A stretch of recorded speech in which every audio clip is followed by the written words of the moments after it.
Good evening to you. It is Monday, November 11th at 9:24 p.m. 12-minute timeout mark. Purdue versus Yale is currently going on live from Mackey Arena. Thought I'd try a little something different since we couldn't do a handsome hour. I'm still not so sure we'll be able to do one later in the week just because I'm getting mixed signals from my pals, my BS pals. Not sure if they're going to be able to do it just because of different things. We're going to try, but just not sure about it. So I thought I'd do something a little different, a little bonus coverage. Since we usually go on at around 9 on Mondays, I'd pop on here, do a little live thing.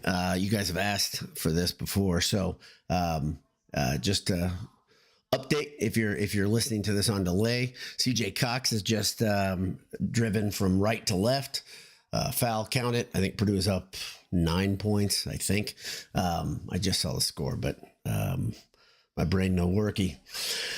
So what's happening tonight so far, if you want to put it into a nutshell, if you want to say what is Purdue doing well, what are they doing poorly? Well, they're letting Yale get to the rim whenever they want to on defense. Yale had something like 32 points to Purdue's 15 a minute ago. Some really weird stuff, I think, for Purdue fans to get used to right now, especially with Jacobson out in this, the first game of Jacobson not being there. I think Paint really liked the fact that he was able to alter so many shots, block so many shots, and he was an enforcer. In spite of his lack of weight, he's so long and he's good at playing in a cylinder. And Purdue right away misses that because I think they were getting used to him as the primary big man. Tonight you saw very unusual, a different starting lineup again, included Berg. I think you had Berg, TKR, Harris, Fletch, and Smith. So I guess not that unusual, but because we saw it in, I think we saw it in the exhibition game was the last time versus Creighton. I think that's right. But I'm not sure. It just looks to me again, like I've said this before, I think first is a really good answer to what's going on because stability. If I were, let's see, I don't think I have any minute count on the box score that I have up. TKR was good at times. He's looking to pass the ball, which is pretty neat from the high post. He'll get the ball, and he's looked a little shades of old Travion Williams in that medium or high post, and he found Berg a couple times early when they were both playing together. Jakari Harris and CJ Cox both played with a lot of energy, and of course Fletch and Smith have had some just brilliant stretches. I believe Smith still leads all scorers. I'll tell you right now. Look at the up-to-date box score. Right now you've got Smith with 18 points. Lawyer with says 12. I thought he had a bucket in the second half. Kaufman Wren with 13 and 3 boards. And Smith.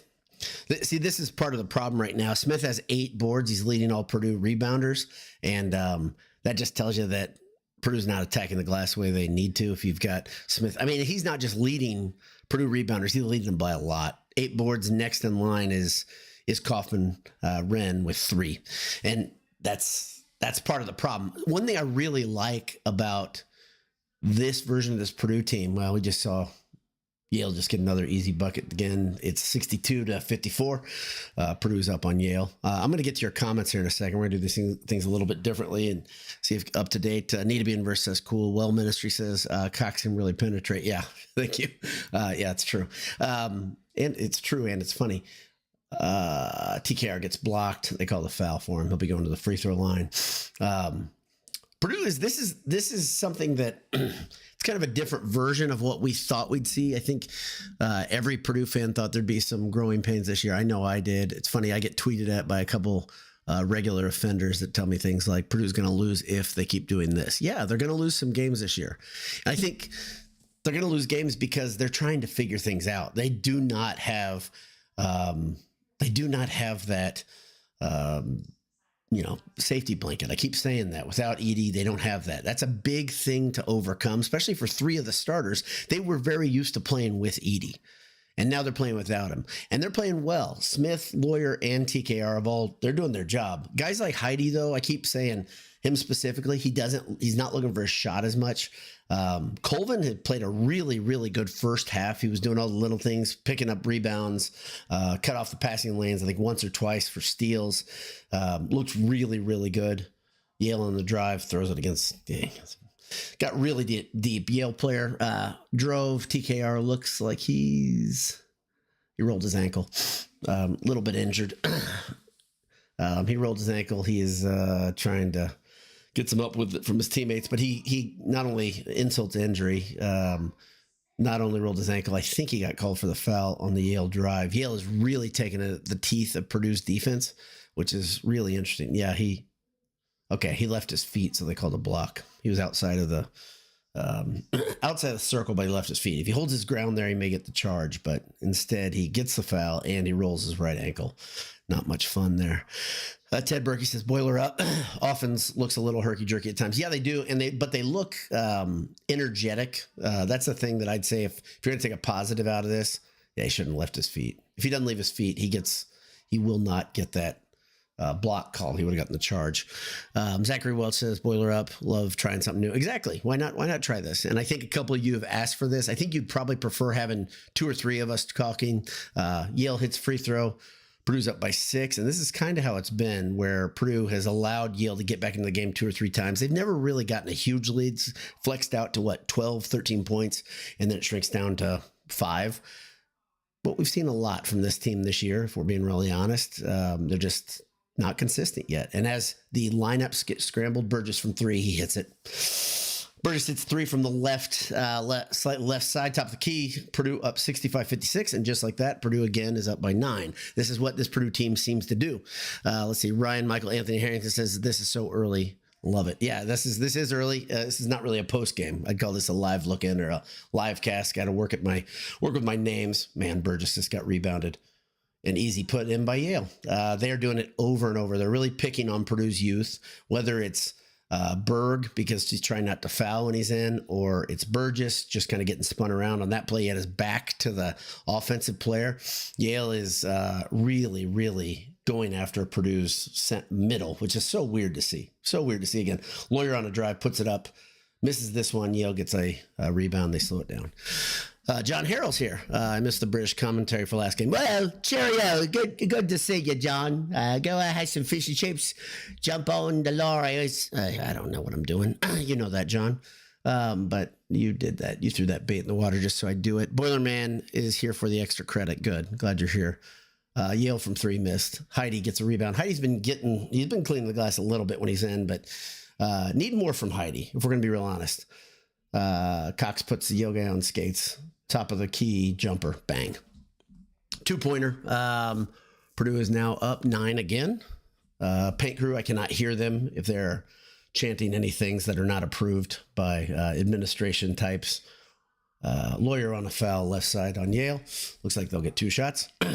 Purdue has 3 fouls. Yale has 3 fouls. So this game is not going according to plan. I think the way Painter wants it to go, but that's not the end of the world. Nate Dolan says, okay, love the Wyoming sweatshirt. Go Pokes. My dad went to the University of Wyoming. What's your connection? I love Wyoming.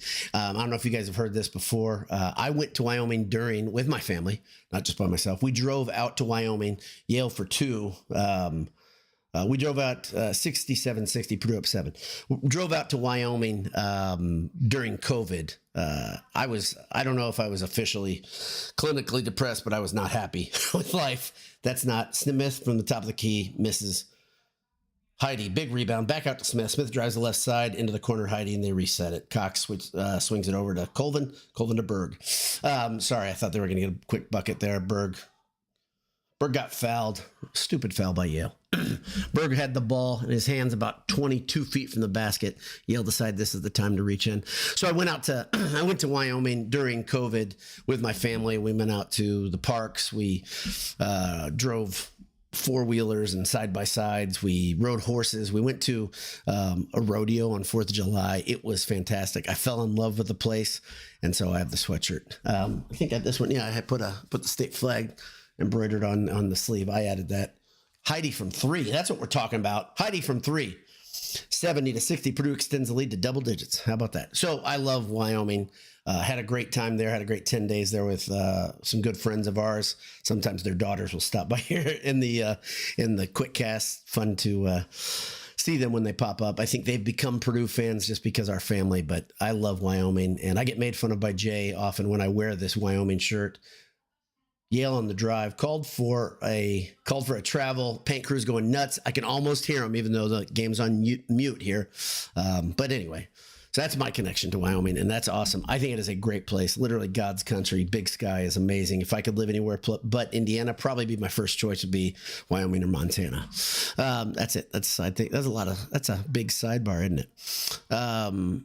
Ryan Michael Anthony Harrington says, to the fans behind me and Mackey who think their coats get to own the seat that is empty, why are you the way you are? And exactly, I agree with that. So here's my thing. When I bring a coat into Mackey, I generally bring something small that I can either hold the entire game. Cox from deep. Heidi's battling on the glass, and he just rebound falls out of his hands. Yale gets a breakout, run out, pardon me. Smith on the steal. Colvin, monster chunky, big dunk by Colvin. That was awesome. Smith caused the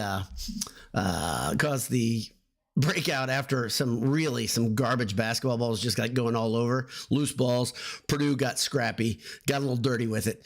Smith pushed the ball, pushed the pace. Purdue's up 72-60, and we're to timeout. It's the 8-minute timeout, 7:22 left in the game. Okay, so, why are they the way they are? I think it's a good question, Ryan Michael Anthony Harrington. I think I can call you Ryan.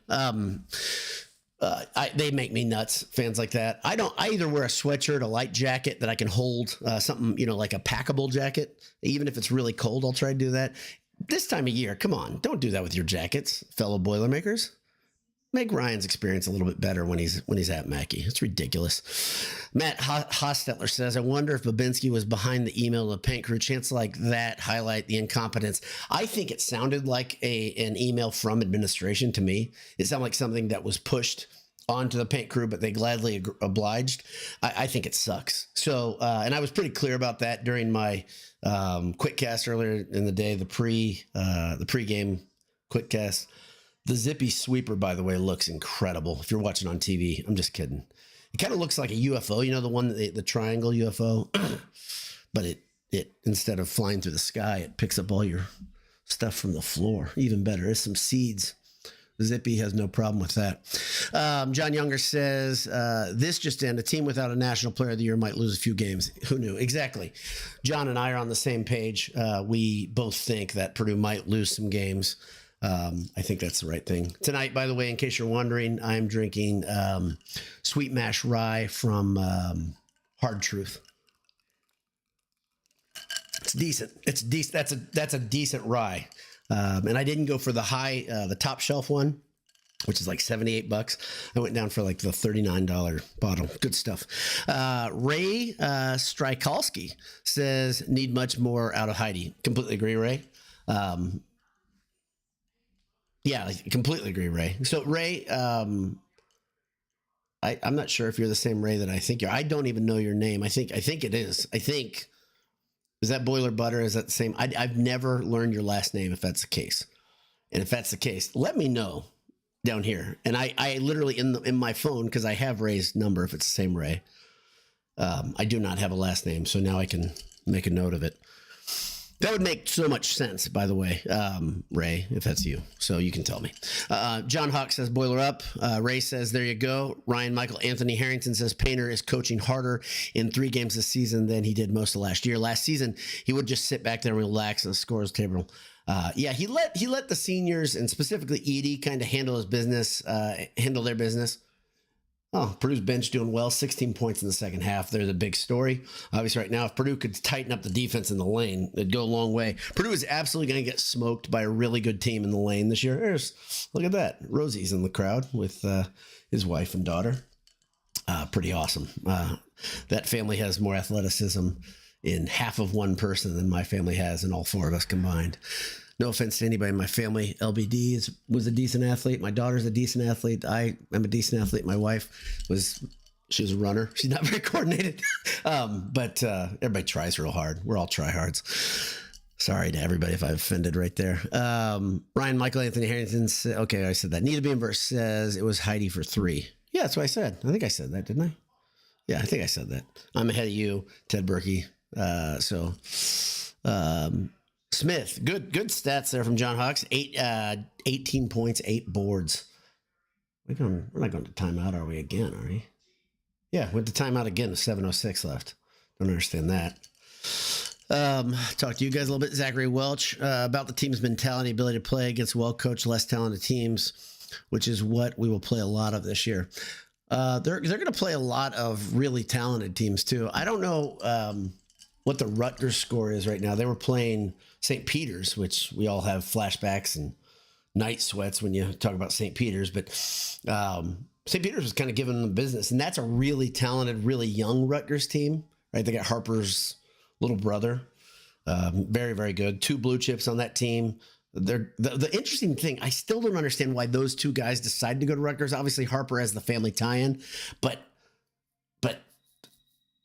that program is such a defensive-minded program. It seems like an odd fit, but we'll see. Maybe those guys are just there for 1 year. They're rental players, but still odd fit to me. Need to be in verse says Colvin. Yep, Colvin is. I'm behind you guys now. I'm catching up. Zach Welch says Bama is going to tell us if we're Final Four ready, but I don't know if we are that. Would love to be proven wrong. No, Zach, here's the thing. I'm completely with you in saying Purdue's not ready this year. At least not now. Here's the thing. Everybody ought to look at this. Purdue fans, lend me your ears. Growing up will happen this year. It's just the question is how quickly. Will it happen before January? Will it be a long linear process? I doubt it'll be linear. I think there's going to be some games that will stink up the joint and we'll be very frustrated. But I also think there's going to be some games that we really see something. Like when Smith and Lawyer and Colvin, maybe a little bit of Heidi mixed in there, get hot. Those guards, man, they can fill it up in a hurry. And we've seen a couple examples of that this year. So we'll see this season if that version of the Purdue team can show up. The biggest problem is what Paint loves, obviously, is big men doing their thing in the lane. And this team is really struggling there, really struggling. Boiler Bugle says, my parents take a trash bag to put their coats in and shove it under their feet. See, now that, Boiler Bugle, now that's awesome. And why do they do that? Why do they take the trash bags? Because if you don't, your coat is going to be covered with like dust and dirt brought in, salt brought in from the outdoors, especially when you got these snowy days, right? Some people wearing boots. I try to wear like a trail runner because it's warm. It's got some tread, but I can walk through the snow on it. But it's going to drag in some garbage. Purdue is back. Purdue's up 12, 7:06 left. Yale inbounding the ball from the right side. But yeah, that's a good idea. Bringing the trash bag, that may be the jam. Smith gets a passing lane steal, gets scrappy, gets it to Colvin, and Purdue comes up with the steal at 94 feet away. Colvin gets fouled, and he's going to go to the free throw line. This is kind of like a baseball game almost the way I'm doing this. That's a great move, Boiler Bugle. Tell your parents, they may have just inspired me to do something great. I mean, I wonder if I could, especially since I'm carrying that packable jacket. Oh, no free throws. No free throws. I was wrong. No fouls this half. I mean, Purdue's got 3, Yale's got 5. Nobody's in bonus yet. But if I brought like just a little Kroger bag, Colvin from 3 misses short. Berg goes to rebound, gets fouled underneath the hoop. I think they're still not in the bonus. So is this going to be out of bounds underneath the basket? I think it will. That's a great move, though, Boiler Bugle. Thank you. John Younger says, by the way, Heidi has 2 threes. You credited his first to Burgess. Okay, that's what you guys were referencing. I did. All white people look the same to me. That's a joke. If you look at Heidi and Burgess, especially on the wide angle, it was pretty far out. Big Ten Network was not zoomed in much. Dark hair, white guy, pretty good size stature. Swing over to Heidi, by the way. Drives Smith from deep off the front of the iron. Yale with the rebound. Yeah, so I apologize for that. You get what you pay for here, guys. You're getting it free. Yale from deep 3, missed it. Get their own damn rebound. Gosh darn it. Dumped in right over Berg, missed. There you go. Heidi for a rebound. That's what we need. Heidi needs to clean the glass, and I'd like to Heidi to hit some more threes. So let's see. Ryan Klipsch says, rocking that Joe Tiller Wyoming sweatshirt. Yeah. And that's the tie into Wyoming. We talked about this earlier. The tie into Wyoming. Oh, Bird gets the ball inside, gets fouled from behind. He'll get 2 shots. I was hoping he'd tear the rim off, but the Yale defender got there, smartly fouled Bird. But yeah, there's a lot of reasons to love Wyoming. If you've never been out there, and welcome to Wyoming Tourism Hour. It's an incredible place. It's just amazing. Even the long drive, if you're going out with your family and you like them, it's beautiful. I mean, it's pretty flat for a while, but once you start climbing in Nebraska, in West Nebraska, I ran out of gas in Western Nebraska on the way. Long story, stupid thing. First time I had run out of gas since I was 17. And that trip was when I was 45, 46 years old. So Bird missed his first free throw, or did he hit it? Second one rolls out. Not very good looking stroke. Little flat, if you ask me. But yeah, go to Wyoming. Chris R says, really think this team will surprise us how many turnovers they force. Very Baby Boilers-esque. Yeah, they're scrappy like the Baby Boilers. Let's see. If we think about the Baby Boilers team, they've got some similarities in that I think you could argue that specifically Harris is a little bit like Smooge. Got to be a charge. Called a block. Ref's doing ref things. His feet were set. Heidi was set for the charge. He did. I don't think he slid. I'm going to get a second. Feet are set. I turned his shoulders. Good call, ref. I was wrong to doubt you. I love the refs. So blocking call. Heidi turned his shoulders and moved his left foot. All sorts of nonsense. Take the contact, Boilers. That's the thing. If I'm going to take one big takeaway here, we've had TKR and now Heidi do it. Set up for the charge, take the contact. You'll be fine. You're big, strong guys. What do you guys have to say? Chris R says, okay. John Hawk says, if you move the camera to your left just a little, we could all watch the game with you. You could. I think you can see. Yeah, you can see part of it. I'm not going to do that because then you'll be distracted. I mean, it's about me. I'm just kidding. It's not going to be a very good image. Let me see. Let's try that. I don't know if you can see enough of it. You can see the, yeah, there you go. You can see part of it. I can't move the TV is a 60-inch, it's mounted on the wall. I can't move that around to change that angle. TKR drives in the lane, misses, gets his own board. Nope, knocked around. Yale pulls it down. Purdue up 12, 5 minutes, 11 seconds left. Yale on a run out, kicked out from 3. This guy with the worst looking jumper I've ever seen, number 42. He kicks it over to, what's his name? Garam or Baram? I can't remember his name. He hits the 3, cuts the lead to 9. Back down. Yale calls a timeout. 5:02 before the 4-minute timeout. Yale's hanging around. I think Yale. I said James Jones is one of my favorite coaches. I mean, I like the guy a lot. Number one, I like him because he looks sharp in a suit. Not many coaches stuck with the suit, but James Jones has. But he's a good coach. I don't know if you know this. Yale players have a little bit tougher academic road than most NCAA basketball players, and yet but they find a way to compete with teams like Purdue and much further down the academic rungs than Purdue. Let's keep going. Nate Dolan says Devil's Tower, Jackson Hole, Yellowstone, Wind River Range. Yeah. Wyoming's incredible, but Devil's Tower, no way, man. No way, Devil's Tower. Not doing that. I've watched videos on YouTube. Not doing that. You're relying on other people, and you could fall to your death. And people die there. It's like 7 to 9 people die on Devil's Tower a year. My son wanted to go. I'm like, no, I can't get my head around that. I'm terrified of heights. Number one. Number 2, people are stupid. That's a bad combination.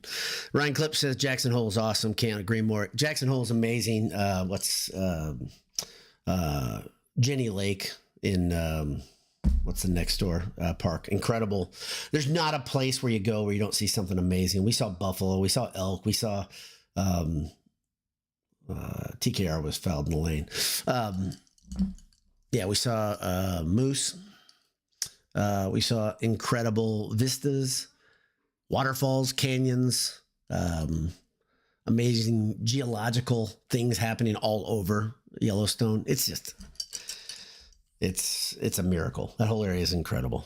John Younger says, I once ran out of gas north of Flagstaff, Arizona at like midnight while moving to California. Yeah, it's a good feeling, isn't it, John? I ran out of gas because, so in Nebraska, if you go in western Nebraska, you start climbing. Greg McManus probably has been out to western Nebraska. You start climbing, and the speed limit's like 115. TKR hits a second free throw. Purdue is up 75-64, 11-point lead, 4:45 left. You start climbing. I think I was going 115, 120 miles per hour. I'm just kidding. I was going about 90 because I think the speed limit's, I want to say it's 80. I was going at least 90. My wife and I, we talk about stopping to get gas and get food. It was a little early, one of those tweeners, 10:45 in the morning. And she says, let's just wait. We'll get gas here in a half hour. So we start climbing. And if you guys know anything about Sidney, Nebraska, I think it's Sidney. That's where, if I'm remembering correctly, Cabela's is out there. It's in the middle of nowhere, but they have exits like every 40 or 60 miles. So maybe I'm wrong. Maybe it's gas every 40 or 60 miles, but there still be exits. And so we think we'll just go in 20 miles, 30 miles, get off, get something to eat. Oh, no, you weren't. Boiler Dowd. Yale hits a shot. They're down by 9 again. 4:19 left. Smith driving to the right. Gives it to TKR. He traveled. They call it? Yep. Well, they called the foul. Nope, they called the travel. He did travel. He got kicked in the head, too. So TKR has kind of had a tough couple of minutes here. He travels because he tries to drive. Yeah, he drug his... boy, he got fouled. But, yeah, so he gets the travel call, and then he gets kicked in the face, it looked like to me. Yale with the ball at the top of the key, working their offense. A lot of motion. Similar stuff to Purdue. They're going to try to go inside. Man, they missed an opportunity there. Instead, they get a three. It's missed. Heidi with another important board. Gets to Smith. Smith jogs it up the court. But yeah, so there weren't any gas stations, and we ended up running out of gas. And gosh darn it, Purdue can't hit a shot. Purdue goes down empty. Yale drives, kicks it out deep. Corner. Yale for three, hit it. So now it's 69-75. Purdue is up by 6. This is I'm not going to say what I was going to say. Some Yale fans in the crowd. I think they're legit. I don't think there's many bandwagon Yale fans. They called the foul on Colvin for a block. Very high set pick. I do think he moved his feet. I love the pick, but he absolutely decleated the Yale player at the top of the key. He's getting a little chippy, a little mouthy at the top. But they called a block on him setting the pick. Got Painter a little animated, but I think it's the right call, actually. I like Colvin setting that pick, but it almost is good. So Purdue is up 6, 3:20, and they're playing with fire here. Who knows? Maybe this will be one of those games they drop. This game feels like it's a little more threatening than the last game to me. But let's see what happens here. See if Purdue can make some shots. Every time Purdue's needed shots today, it's been Fletch Lawyer who's come through. Obviously, Smith has been good on the drive, but Fletch Lawyer has been awesome. Cam Heidi's been good on the glass, at least in the second half. Mike Tyson is 60 years old, and he's still terrifying. He's what, 55? He's on a commercial BYLT built. Terrifying. And I know he and Logan Paul, Jake Paul, I don't know which one they are. They're both idiots. Are going to fake fight him, but I wouldn't even fake fight Tyson. Let's see. Nathan Dolan says, you don't climb Devil's Tower. I mean, you can, but the park has a path around it. So what am I thinking of? Which one am I thinking of? I know what I'm thinking of. I'm thinking about Utah. We went to Utah the next year. What tower is that? Help me out. There's a tower in... That's the one I'm thinking of. You're right.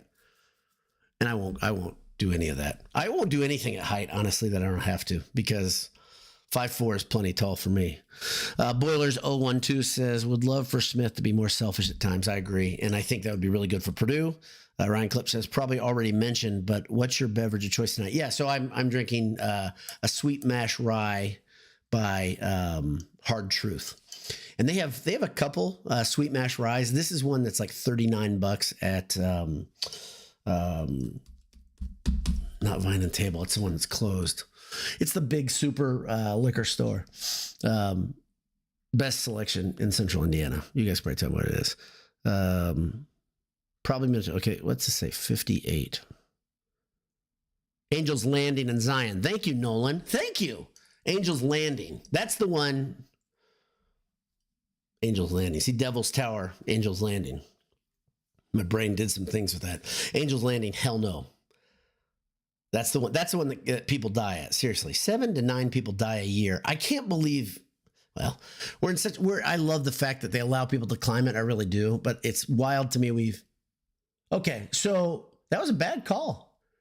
That was a bad call. Colvin he did not move his feet. He didn't really lower his shoulder. That's an awful call. That was an awful call by the refs. So the block by Colvin he didn't move his feet. He didn't lower his shoulder, didn't raise his elbow. It's a dog crap call. So there we go. There we go. That's NCAA officiating. He was just looking to get involved, get on TV, I guess. That's an awful call. Great pick. Great pick, Miles. What a bunch of crap. Let's see. Total Wine. Yep, thanks, Ryan Clips. That's it. Total Wine is incredible. It's the best. Let's see. I'm going to watch the game and get back to comments here. Yale's at the top of the key with the ball. Good D. Yep. Heidi D's up Garum. I think that's his name. Garum rolls his ankle, falls over backwards, gets called for a travel. This is kind of a theme. Yeah, Heidi did a great job. Just kind of overwhelmed with the size. Garum, twists his ankle and falls down because he traveled. And good job by Heidi, being all over him. Great defense. Ryan Clip says 146th Street 1 is religious experience every time. Yeah, that's where I went. That's the same one, Ryan. So you and I are shopping. Maybe we'll run into each other sometime. That's the one I used to go to the one on 82nd Street, or is it 86th Street, before this one opened. This is a lot better location. Tyson is 58. Thank you, Frail Hammers. Okay, thanks for clarifying. Yeah, Mike Tyson's 58 years old. I saw a picture of him the other day. I swore he had his face tattoo removed. But in that commercial, he still has it. So I don't know if he was wearing makeup, what the deal is to cover it. But Heidi hits free throw. 76-69 Purdue, 2:57 left. I wouldn't mess with Tyson at 110. 58, he's terrifying still. Heidi hits a second. Important free throws. Purdue is now up 77-69, up 8. And quick steal by Smith. Puts it back. 79-69, Purdue's up 10. They have pushed it out again. Paint crew, happy, not chanting fire Ryan Walters. 10-point game, 242. Yale working the ball around, motion offense. Top of the key. Heidi again, looking to stop 4, who I don't know who it is. Dump in, easy bucket. Shocker. That wasn't Fletch's fault, really, because I don't know why he's guarding a forward. And then Yale gets a cheap foul, 93 feet from the bucket, with Smith trying to get the inbounds. John Harrell says, this is Painter's top lineup. Last year, Gillis would not start, but would finish the game. I think you're right. I think you got it. So I think what you're saying there is Heidi is pretty important.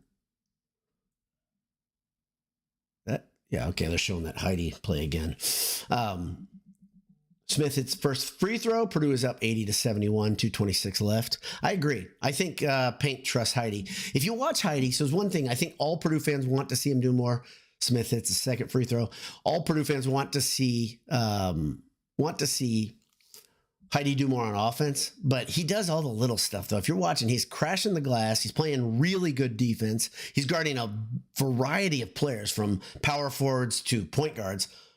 3 from the corner. Yale misses. They still get the rebound. TKR's on defense. They dump it. Easy layup. So they went middle post down to low post. Purdue has no answer.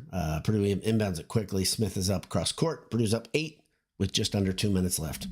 Smith setting up the offense. TKR in the high post. And he faces up. Drives. They called a block, didn't they? Yeah, they called a block. I don't know if that's a blocker. It looked like a block to me. It looked like he slid his feet to the left. We'll see. But boy, that guy paid the price. TKR buried his shoulder in his chest. Yeah, okay, he did. He slid to the left. Good drive by TKR. This has some. It's not Big Ten-esque because the guys aren't as big and strong, but there's some good contact in this game. Cobbin Wren steps to the free throw line. He's got 15 points tonight, 5 for 7 from the line. hits his first after it rolls around for, 3 or 4 times, hits the rim.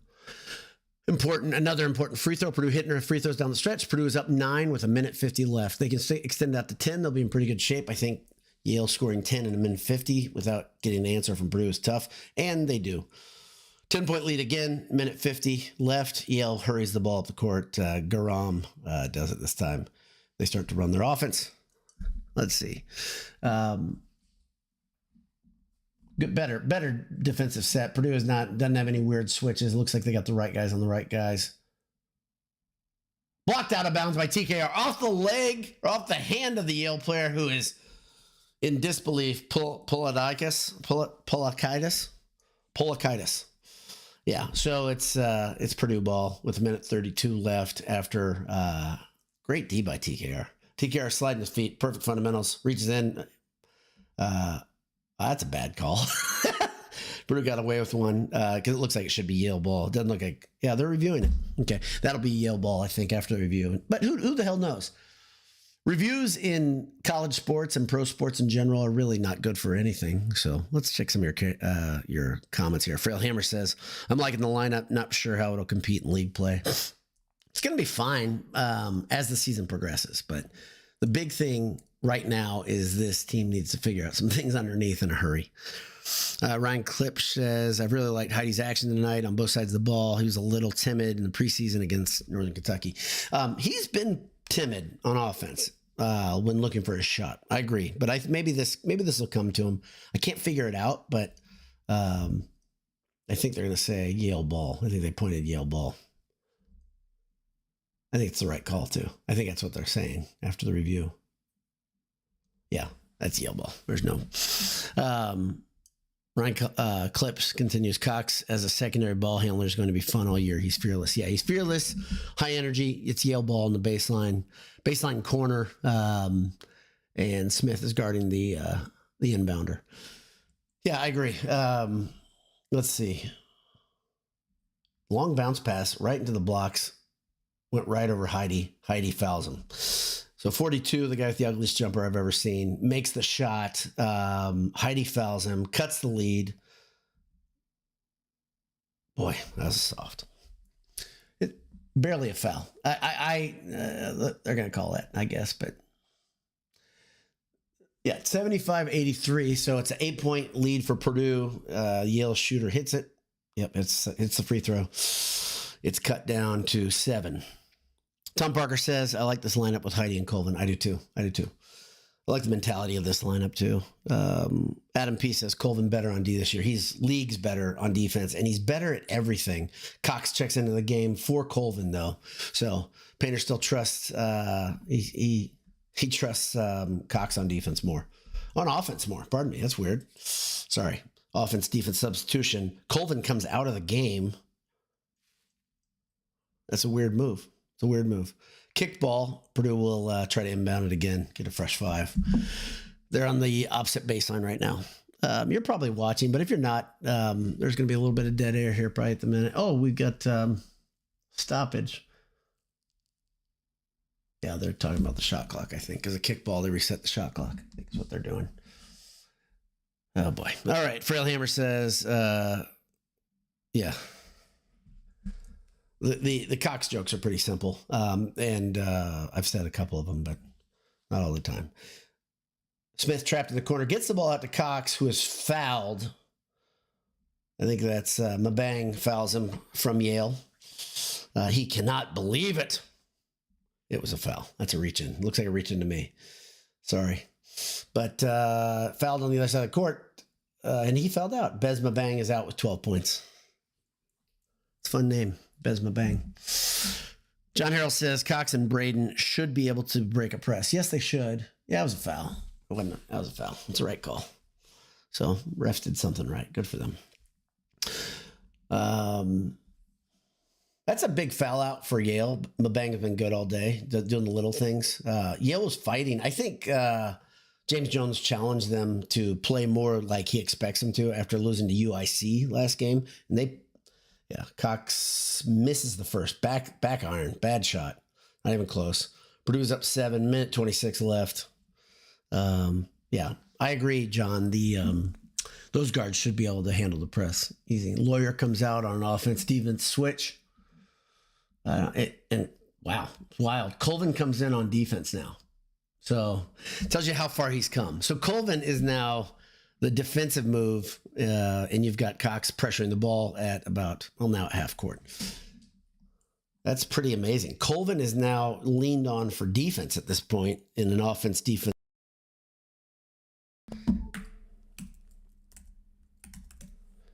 Yeah.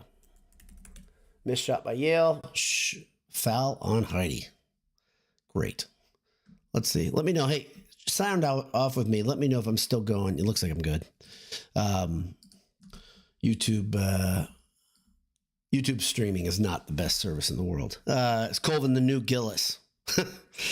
I don't think so, but who knows? Guys can grow into things. If you remember way back, if you go on the Wayback Machine, where Etuan Moore as a freshman was a really lousy defender, and he became a really good defender as he kind of bought into what Painter was saying.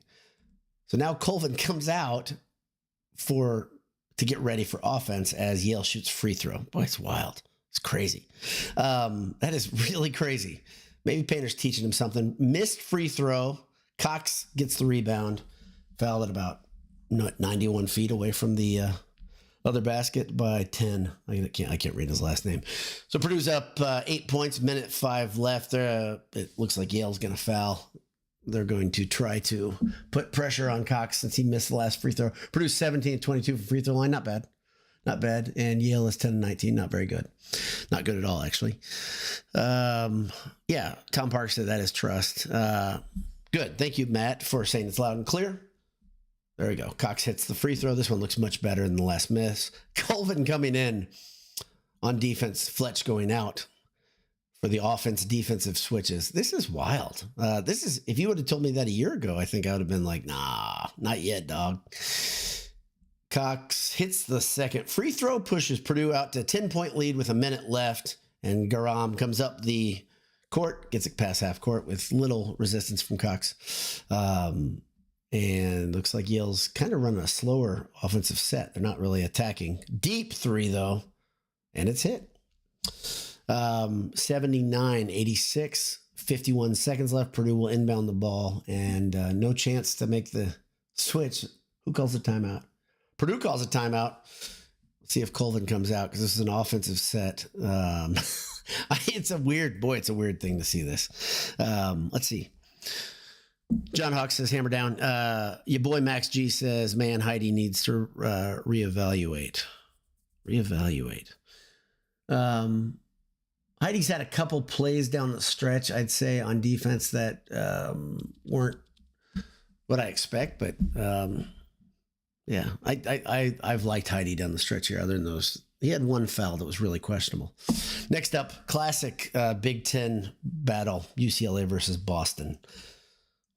Still, I know we're months into this new Big Ten, but UCLA being the Big Ten still makes no damn sense to me. I'm sure you guys are used to it. Change is hard for me. So this game, this is funny. I am 43 minutes in. I'm probably going to do a really quick recap after the game's over. I'll look at stats, and I don't really have to look at comments at that point since we've talked about these. Did I miss anybody up here? I'm going to go through real quick. No, I think we're good. Yeah, there you go. Nathan Dolan says Angels Landings in Zion. Thank you. That's Utah.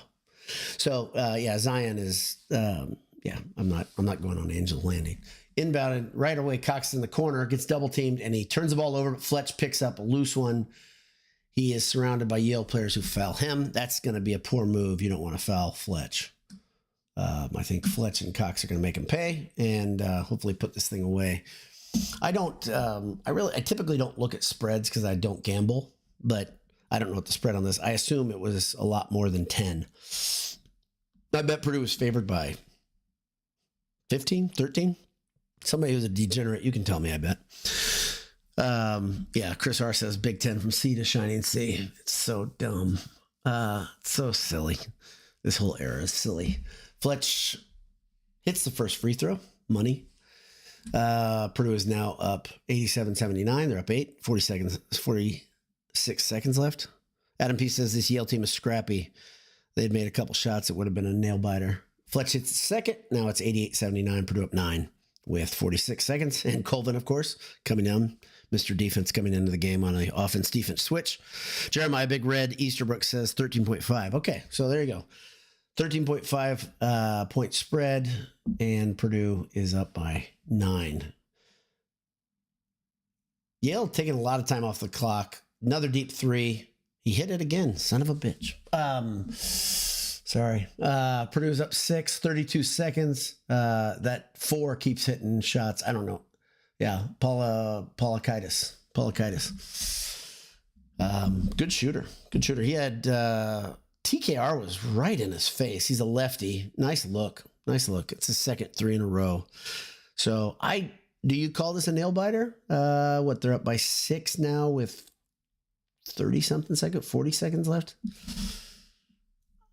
You can call a nail biter if you like. I'll allow it. Frailhammer says the Colvin sub, I think, just for Cox's ball handling ability against the press. It's an odd thing, though. The optics of it sure as hell look like it's get Colvin in on defense. And, I think he was doing Fletch for Colvin, wasn't he?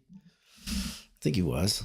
Yeah, 32 seconds left. Yale, great game. Nethanala says, if only there was an ending where they didn't have to do this. Oh, wait, Elam. Yeah. This game, we didn't do this a lot last year. When I say we, I don't usually do that. I apologize for saying we. Purdue didn't do this a lot last year where they allowed teams to kind of scrape back into games. In fact, they had a great killer instinct last year, I'd argue. The year before, they did this quite a bit where they lose leads, especially versus, what was that Iowa game? Was that 2 years ago? Maybe that was 3. That game killed me. Zachary Welch says, if Yale can win the Ivy again, they will shock someone in the first round again. Yeah, they're a good team. The funny thing is they're getting used to a lot of newness. They are not the same team they were a year ago. I tried to say that. Their system's different. James Jones is a good coach. Purdue got them off of a loss, I think. Gosh, 48-24 points in the paint. Yale over Purdue. John Polakaitis has 15 points in the second half, 6-11 field goals. He's played great. He's been nails for Yale. And Purdue is throwing different defenders at him to try to defend that 3, and he's still knocking him down. I think they'll win the Ivy League. Knocked out of bounds by Yale. Dangerous stuff. So Purdue's struggling a little bit here. Not, we'll see what happens here. Grom wants them to review it. Of course they will review it. So, seriously, why don't more coaches wear suits still? Paint looks sharp when he wears a suit, not like James Jones, who looks good in the suit. Okay, they're going to review it. So while they're reviewing, because this could take a few minutes, let's talk a little bit about football. How does everybody feel? Not only about a 28.5 point spread for Purdue versus Penn State. Somebody here, I'd like a differing opinion because I don't have this opinion. I'm down right now on the coaching staff very much. But is there anyone here that thinks Purdue's going to win one game? I mean, really thinks that Purdue's going to win a game, one game in the final 3 in football? Michigan State would probably be the easiest candidate, of course. A lot of wishful thinking say that Purdue can beat IU, or old-timey Purdue fans are saying that they're not going to beat IU. Anybody got that opinion that? Yeah. Jeremiah Big Red Easterbrook says Polakaitis is a lefty Dalton Connect. And if I'm butchering his name, I'm not surprised, but they get the ball into Cox. He's fouled right away. Is it by Garam? I don't know. Nope, by Polakaitis. I'm sure I'm butchering his name. Yeah, he looks really good. I don't know if I'd go that far to say he's a lefty Dalton Connect. Dalton Connect was incredibly good. Zach Welch says one of my favorite tournament interviews ever involved Yale. It was a Yale upset over Baylor. It was how does Yale out-rebound Baylor? Incredible answer. Oh yeah, I remember that. That's awesome. That's a great interview. Yeah. Cox hits first free throw. puts Purdue up by 7, 89-82, 29 seconds left. We're going to be here a while, boys and girls. Frailhammer says football season is over. I understand that. And Anish had this, what do you like to do when you're not watching? We're choosing not to watch football. I thought that was a funny train of thought. Sadly, I'm like an addict. I'm watching. I'm still in. Cox hits the second free throw, 90-82. Purdue is up 8 with 29 seconds left. And Cox and TKR are pressuring out to the other side of the Yale mercy. Cox just got his doors blown off. Easy layup, 84-90. Purdue struggling to get the ball in. They get it into Colvin. Colvin fouled by Polakaitis. A lot of anger, a lot of angst by the Yale players. They'll probably gonna have another review just for fun because they know I'm doing a live feed. Yeah, I think they are. Oh no, maybe they won't. Maybe they won't. A lot of anger. Too much anger, Yale. Adam P says the most reasonable expectation for our football team is that they keep the score close in the first half in the bucket game. I don't know if that's very reasonable. IU jumps all over teams. The first quarter, IU is awesome. The fourth quarter, IU is awesome. They really showed it versus Michigan. They really closed that game out. Colvin's first free throw, missed, back iron. Purdue still up 6, 23 seconds. Let's see. Mr. Matt DSM says football season never started, unfortunately. Yeah, it does feel like that, doesn't it, Matt? Colvin's second free throw hits this one. 91-84, Purdue up 7 with 23 seconds left. Boiler Bugle says MSU is the only one they have a shot on. PSU and IU are going to bury Purdue. I agree. Up and under layup, missed. Heidi with a big rebound. He's fouled right away by the guy with the ugliest jump shot I've ever seen, Townsend. 42 on Yale. If you get to see him shoot a jumper, soak it all up because it is incredibly bad. Got some split screen action to watch the important Boston UCLA matchup out in Pauley Pavilion. As Townsend is upset about that foul. I don't think he should be. Heidi misses the first. 1 for 2U. 1 for 2U coming back. This sucks. Heidi will step up for a second free throw. He's got 8 points. He's 2 for 3 from free throw line and hits the second. Purdue 92, Yale 84, and 14 seconds left. Little or under. Okay, so Yale hustles it off across the court. Polakaitis looking for his. Oh, he drives, misses the layup. That's something Connect wouldn't have done. Colvin with the rebound gets to Cox, who is not fouled. They didn't blow the whistle, thank God. Mercifully, game ends 92-84. Purdue beats the scrappy, upstart Yale Bulldogs on a nice warm night in northern Indiana in Mackey Arena. So I wouldn't say Purdue escaped or anything. I think Yale played really, really well. And I'm going to turn this off just because it's distracting. So let's see. I'm going to read a few more comments before going to the box score. Mr. Matt DSM says, I hate having a week 1 bye, then beating a patsy team week 2 and heading blind into week 3. That's a football reference. I don't like anything about the way it unfolded this year, and anything that I liked before and I thought was like a good thing has been kind of proven to be not so good. Meaning, when you come off a bye week, for instance, your team generally is going to look decently prepared. Oh no, not Purdue this season. Adam P says, hooray, Purdue wins. Ryan Clip says, hate to go early, but I got an 8 a.m. meeting tomorrow. I'll listen to the post game tomorrow. Enjoy the W. Going to the game Friday, trying to talk myself into going to Ross-Ade Saturday. I'll be there Saturday. There's a motivator for you. Maybe we'll get to get a bro hug. Who knows? Yeah, I'll be there on Saturday. Will not be there on Friday, as far as I know. I had John Harrell and I were planning on going, but the tickets were $7 billion. And John doesn't want to buy me tickets, sadly. I don't know if he's still on here, but we really were. He and I were planning on going to the game together with a third friend. Man, tickets were crazy. Boiler Bugle says, I do like the retro design of UCLA's court. Yeah, I don't think they had changed that. I don't think they've changed that. The only thing they've changed is they've kind of made the blue more consistent, that it's more of an electric blue than old powder blue, I'd argue. But yeah, it's great. They say that place is a dump. That's what I've heard. Anybody been out there to Pauley Pavilion? Tell me Tell me if I'm wrong, but I've heard it's a dump. So is Assembly Hall. I've been down in the bowels of Assembly Hall. It's crap down low, but maybe it's been remodeled since Big Ten money has been injected. It's been a couple years since I've been down there, so I'm sure it's better. Nethnala says Penn State tight end QB, corner running back, center running back. Going to be so much fun to watch against Purdue's defense. It's a get right game for everybody, and Penn State really doesn't need to get too right. They're pretty right already. But yeah, senior day. This is the sad thing. If we're gonna look at the worst thing about this whole thing is it stinks, right? Like I love the guys who chose to come to Purdue. I wish Hartwig would have had a better ending to his career. But yeah, senior day, kind of lousy. So a lot of guys are gonna have good days for Penn State. Purdue's scheme is not gonna be ready. They're not gonna be able to.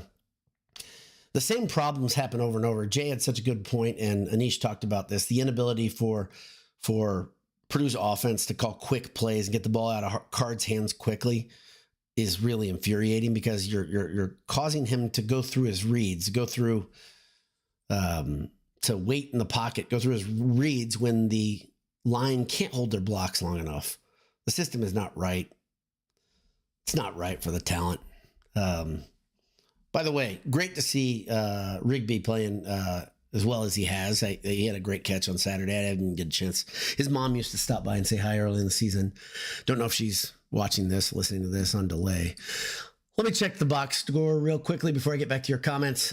So let's go. Yale, Purdue. It's a final. We knew that a couple minutes ago, but 92-84. I still don't have any minutes on the game, but one thing, if I'm let down by anything, it would probably be that I didn't see more at first. And boy, it's almost a Club Trill type night. 0 points, 1 board. And that 1 board is probably the thing that makes Paint more angry than anything. And he didn't do a very good job underneath stopping Yale as they tried to attack Purdue in the middle. I don't know who did. I mean, I would argue probably Heidi did the best job as kind of keeping guys from getting in there and the cheap stuff. But Purdue's bigs, man, they got to do better on defense. I think that's going to be the theme as they head into the Alabama game. That's going to be the biggest thing. Trey Kaufman-Renn, 17 points, had 3 assists and 3 boards, steal. Let's see, how do you shoot his free throws? 7 for 9, solid. Purdue shot 78% from the stripe, awesome. CJ Cox went 6 for 7 in spite of that 1 miss down the stretch. Also, Heidi had 1 miss. He was 3 for 4. Heidi finished with 9 points. 6 boards. I'm surprised he didn't have a steal. Smith, monster day. Boy.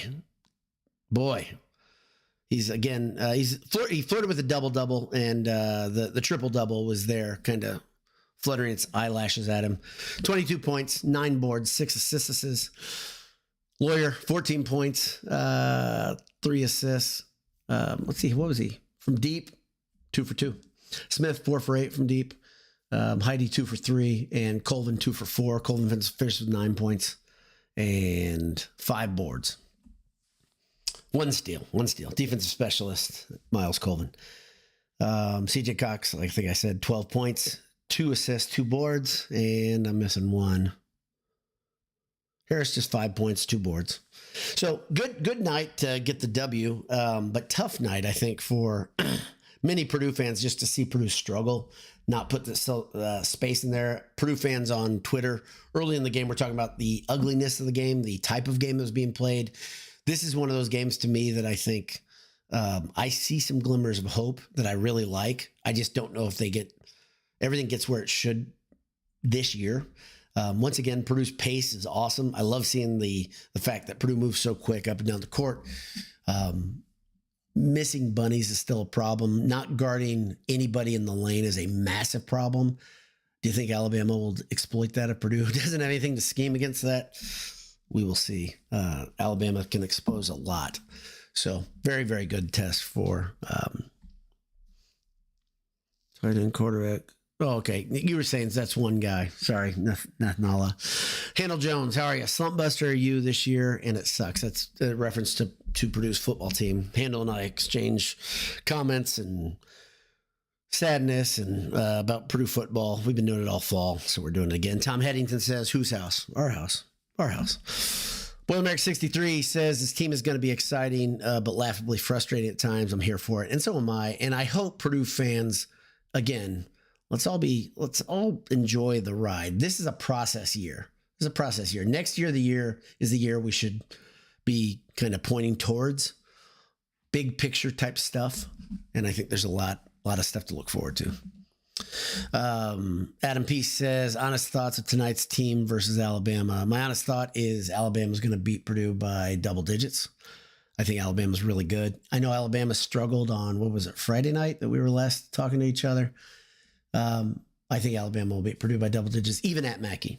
I think they're good. I think Sears is a handful, but I think that's the good thing is Purdue's guards are the strength of the team. The bad news, Alabama has strength all over the court. They're really, really good, and they're going to go inside on Purdue. Cliff Amanuri will do damage. Good news is I could see Paint throwing Heidi at Amanuri because of the athleticism. Amanuri's obviously big and strong, but he relies on his quickness, getting the drop on guys. He would destroy Berg on that drop step. Burgess, I think, would struggle versus that quickness. First is a pretty decent lineup or a pretty decent matchup because of his quickness, his athleticism. But I think we'll see First and Heidi maybe try to be a speed bump a little bit. Matt Keller says Heidi looked a lot better tonight. Hope this gives him more confidence. Yeah, hopefully this is springboard because I think Heidi, he's one of those guys I think all Purdue fans expect quite a bit or really want quite a bit, not expect, want quite a bit out of, and he hasn't really shown much of it yet. Frail Hammer says fire Walters. Yeah, good. Now you're kicked out of the paint crew, Frail Hammers. John Hawks says our house. Tom Headington, says Yale's a good team. I agree. They're a tournament team. I think they're going to win Ivy League. I agree. John Hawks, I think he's signing off. He's done for the night. Ted Berkey, good win. Yale made some tough shots. Need to improve our defense. Yeah, that Pulakidis. I don't know if I'm saying it right. I think I pronounced it three ways, but yeah, he was really good at keeping that game close. Handel Jones, shut down full cast after dark, 11/10/24. If you want Spencer Hall's assessment on Purdue's football program. Okay, so if you want to check out another podcast, why would you check out another podcast? Come on, Handel. There's only one place to come. One place. It's right here. Sure, I listen to other podcasts when I'm on the treadmill, but it's okay. That's how you get this body, by the way. It's a treadmill, in case you're wondering. South Haven Boiler says, after Heidi made his first three, it looked like the light flipped on for him. Yeah, he did. He looked better. He looked generally better, and I think he can take another big step forward. Who knows? Maybe that's your guy that has the big night versus Alabama and keeps them at bay, and Purdue finds a way to win. Magic things happen to Mackey. Paint crew, be hostile, be loud, do what you do, rattle Alabama. Let them know that Purdue's, some people, like guys who do podcasts and quick casts and live casts may think Purdue's going to lose that game, but you don't have to believe that. And I'm here to eat crow if it happens. I'm all about it. Adam P says year before last was a process year, but that was a fun year too, aside from the tournament. Yeah, that was a really fun year. A lot of exciting stuff. Some up and down stuff that was frustrating. I think that was a little different, right? Because we're looking at, was that Ivy's sophomore year? Ivy frustrated a lot of Purdue fans. Yeah. I think I'm thinking the same year. I think that's right. Alex Chatton. Oh, wait. Jeff Nestor said great bench contribution. Yeah, Purdue was awesome off bench, especially in the second half. Alex Chatton says possible double-digit losses in basketball and football next weekend, Wolf. Yeah, I think you're definitely got a double-digit loss in football. So, but I'm going to be there, and you're going to be there, Alex, because you're a diehard. Let's go. Though Alabama only beat McNeese by 8 tonight. So that's 2 games in a row Alabama has struggled a bit. So who knows? Mackey's tough to play, and I hear. That's the rumor. Jack Leonard 22 says, do you realize how good a fried egg is on a burger? The guys at AJ's do. Yeah. That's J Money. And if you haven't had a fried egg on a burger, I don't know if you call that, is that a West Coast burger? I like it a lot. First time I ever had it was Fat Burger, actually, years ago. Before Fat Burger expanded out east, came out this way towards Ohio. Fat Burger had the over, I think it was a medium age egg, not a sunny side when I had it the first time. Yeah, it's really good. And AJ's perfected it. So Fat Burger, I don't think they invented it, but they did a good job. AJ's perfected it like AJ's does. And when you're on campus, when you're frustrated and it's been a tough day at Ross-Ade, you head towards the fire station. You turn left at those blue lights, go in, grab yourself a pint, grab yourself mac and cheese bites, some pretzels, burgers, beef, and beer. AJ's. Good morning burger, says Chris R. That's what it is at AJ's. Yeah, I don't know the title of anything, but yeah, it's a good burger and a good morning burger. Gerald Shektek Huff says Colvin was great defensively. He's a defensive stopper. He's the specialist. Bizarre universe we're living in right now as Purdue figures out who they are. I do think that there's a lot of truth to what John Harrell said, that lineup at the end of the game is one he trusts, especially right now.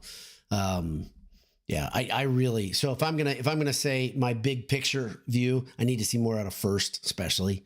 It's making me nuts. You guys can hear it. I see it over and I might be the only person who's a First believer, like thinks that he's that much of a difference maker on this team, but I think he is. So I need to see more out of First, especially need to see more out of him versus Bama. Heidi starting to break through. Really, really good sign. If Purdue's going to be a very athletic, fast-moving team, Heidi and Colvin, their importance is immeasurable. So great to see. I mean, that's what, 5 guards that we're really saying are super important. The pups and Cox and Harris. Harris didn't play a lot in the second half, if I'm remembering correctly, if I'm observing correctly. So, but he did start the game. So and that's about it at just under an hour. So it's almost like a handsome hour. It's kind of a weird version of this. I will post this on the Believe on the audio side of things. Thanks to everybody for tuning in for this experiment. Maybe I'll try it again. Sound off. Let me know in the comments if you think I should do this again for another game. I can tell you that Anish was really worried about superstitious type things. That's not the reason he didn't join. That's not the reason he didn't join me. The reason he didn't join me, he said he had a hard time. He couldn't get, he's getting old with his technology understanding. It's kind of tough watching a guy get old because he's catching up with me in age, which is tough. But he said he couldn't get it so he could watch the game and have the elements to do the podcast. So he said he couldn't do it tonight. I think we'll work it out as the season goes on, but let me know in the comments or right here if you want me to try this again for a second half. The problem is games get a lot more stressful and you'll see a different side of me, which I'm worried about, honestly. I really don't like showing that side to everybody. So glad to hear it. Dang, 223434 says, yes, this was fun. Boilerman says, poor guy. Yeah, it's tough watching him get old. Jeremiah Easterbrook says, I do like this format. Thank you, Jeremiah, for signing off. Adam P says, the game sync was a bit off. I can't do anything about that. And I'm positive, and that could be a frustration point. I get that. But that's because I'm streaming via YouTube TV, which has a little lag to it. So yeah, I can understand that being frustrated. So yeah. Let's see. Yeah. Boilerman says, we're doing it too, Dowd. So when I get angry, when you see that side of me, I really have tried to keep that off of this site mostly. The guys from BS have seen that side of me. It's not great. And I've been trying to get rid of that for about, I don't know, 35 years. So we don't need me to get angry at stupid things with a live stream and there's no recourse. Zach Welch says it's a bigger game would be rough to do, but a blowout is great. Is a great one to do it. This was not a blowout. So this is kind of the tweener. Adam P says, did like the commentary. Appreciate that. And let's see. Dang says, that's what I want to see. The other side. I'd rather not show that other side. And you can ask Jay Money and Anish and Michael about it sometime. It's not great. Hopefully I keep my wits about me and I keep myself somewhat level-headed this season because I've tried that's every season I come in with a goal. Last year it was to enjoy the ride. This year it's probably saying, okay, take everything with a grain of salt. This is a process season, this is a transition season, that sort of thing. But I'll get pretty wrapped up. If Purdue is able to pull off a win over Alabama, here's the weird thing. Number one, they're gonna go up in the rankings. They'll go from 13th to 5th or 6th. And then all expectations change. Let's not forget, it wasn't too long ago where Purdue didn't flirt with the top 5 very often. 2-3 years ago when they first broke through to be number 1. But when those numbers get small, then all these other teams start thinking that when they beat you, it's the best thing that ever happened, regardless if it's December or January or whenever. Everybody's mom runs on the court, and I get even angrier. And Big Ten officials suck. Yeah, Ted Berkey says, you were ahead of me, which was frustrating. Yeah, I'm sorry. That's weird because, like I told you, YouTube TV is frustratingly slow. Let me correct this thing a little bit, get this back to where it needs to be. I think that's good. Okay. Let's see. Last one is the last one for real. Minute 10. Gerald Shektek Huff says, this will be a frequently fun but occasionally frustrating team. But when they go fast, lordy. Yeah, I agree. This team is awfully fun when they're moving quickly.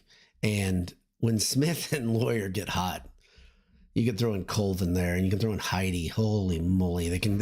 Points come in bunches for this team. Adam P says, is Boo Buie really gone this year? That's a comment worth reading. No, I think Boo Buie never leaves Northwestern. In fact, he's been sentenced to a life sentence. He never leaves whatever. It's not Welch Ryan, is it? That's their football. He never leaves the arena. And it's absurd how badly college sports have been screwed up, but Bowie was an emblem of that, how he just never, ever, ever left Northwestern. But he is gone officially, I believe. So I think he is really gone. I think he's really gone. It's not a drill. He is no longer at Northwestern. So with that, hour and 10 minutes. I look forward to talking to you as the week goes on. Maybe there's a handsome hour in us coming Wednesday or something. It all depends on what everybody can do, what their schedule allows. Jay is traveling. Anish is important. I am in a slow part for if you guys keep up with me at all, I'm contracting now, and contracting is like this. If you've ever been a contractor in any way, you have downtimes and uptimes, and I am waiting for clients to get back to me with feedback. So things are, I am able to do quick casts in the middle of the day for no apparent reason. And as I wait. So Ed Albanese, the king, the emperor, some say, of the gummy bear industry says, shoot, did not know this. I was looking forward to the post-game review. Yeah, Ed, I've been going for a while.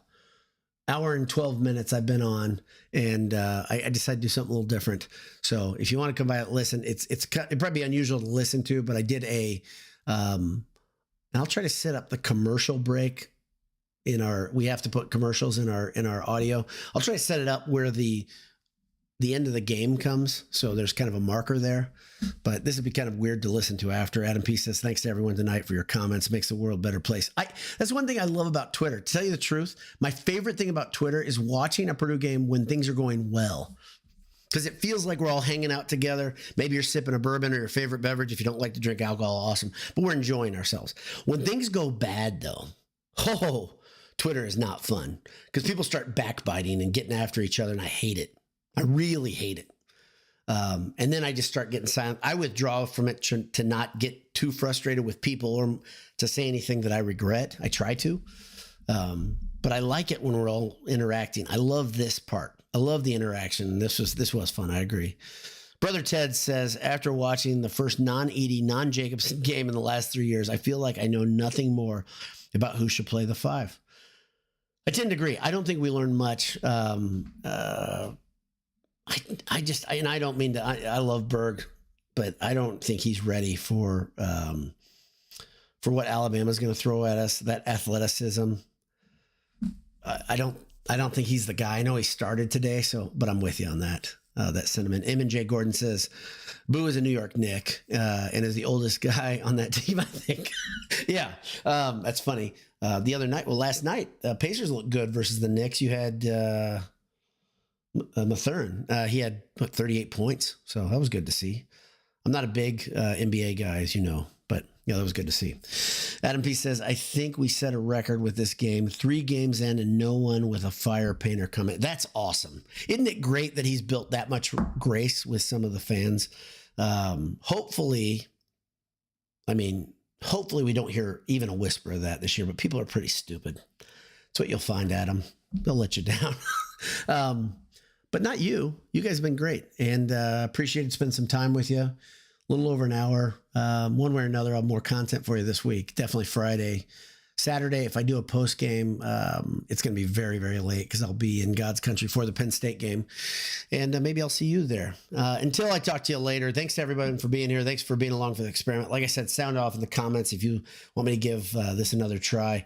And this will get better too. This idea, this experiment will get better if I do it a couple times, I think. Yeah, Painter for Heisman. Painting a masterpiece, Ted Berkey. Painting an absolute masterpiece. So God bless you. Hammer down. Talk to you soon. We'll see you. Purdue is, what, 3-0? Did I get that right? Yeah, Purdue's 3-0. Purdue's 13th in the nation. And we're all still like, man, a lot of growing up to do. Things are different, boys and girls. See ya.